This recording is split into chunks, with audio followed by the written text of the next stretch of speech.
The last days of school can be a pretty hectic time of year, with preparing for awards programs, finalizing grades, and other end-of-year activities while still having to keep students actively engaged can be a bit much. Well, today I come prepared to share with you 2 math activities that will keep students busy at work while reviewing content that had been taught throughout the school year, which will also free you up to take care of the much-needed housekeeping items.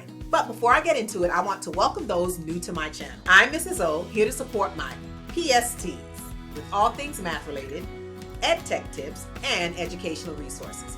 If that sounds like something that you could benefit from, feel free to subscribe to my channel by clicking the red button down below, along with the bell next to it so that you can be notified whenever I put out new releases. Now that all that has been covered, let's get into it. The 2 end-of-year activities that I will share with you today can be easily used both in a face-to-face and remote setting. And for the purpose of this video, I will focus on math examples. However, it can be tailored to any subject area. The first activity is a math scavenger hunt. This is where the teacher selects a topic and allows students to hunt for examples, pictures, and include a short explanation, making a real-world connection. For example, you can pick a math topic like place value, angles, symmetry, the list goes on and on. The hunt for pictures is what students especially enjoy, and you can give them the option of either drawing their own pictures or searching for them online. However, to ensure that students don't run into sites that are not kid-friendly, make sure to show them how to search safely through sites like this one, safesearchkids.com, where students can safely search for images by typing the name in the search box and then scrolling through the selection. Once they've located one that they like, simply right-click and save or copy the image to be placed in the document. And don't forget to remind students to give credit where credit is due and to list this site as a resource in the credits. Here are a few examples of presentations that some of my students had completed. This was a geometry scavenger hunt where they were given simple instructions to find geometric figures and to show how they were used in real-world settings.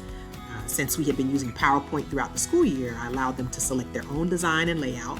The only requirement was that each slide had to include a picture, name, and explanation. It took several days for them to complete, and they had fun putting it together. In the end, students were able to present their findings to the class. Another end-of-year activity that I usually have my students complete is an A to Z book entitled Math Adventures, Traveling from Point A to Z. This activity can be completed in a face-to-face or remote setting. It is a great way to have students be creative and share what they've learned throughout the school year. Students can complete it independently or in small groups of 3 or 4.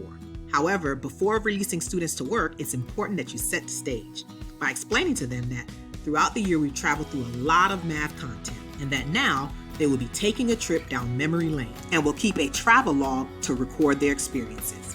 The finished product will consist of a complete A to Z travel log, which would include a word, definition along with a sentence, and a picture for each letter of the alphabet. To the right, we can see an example of what one complete page would look like.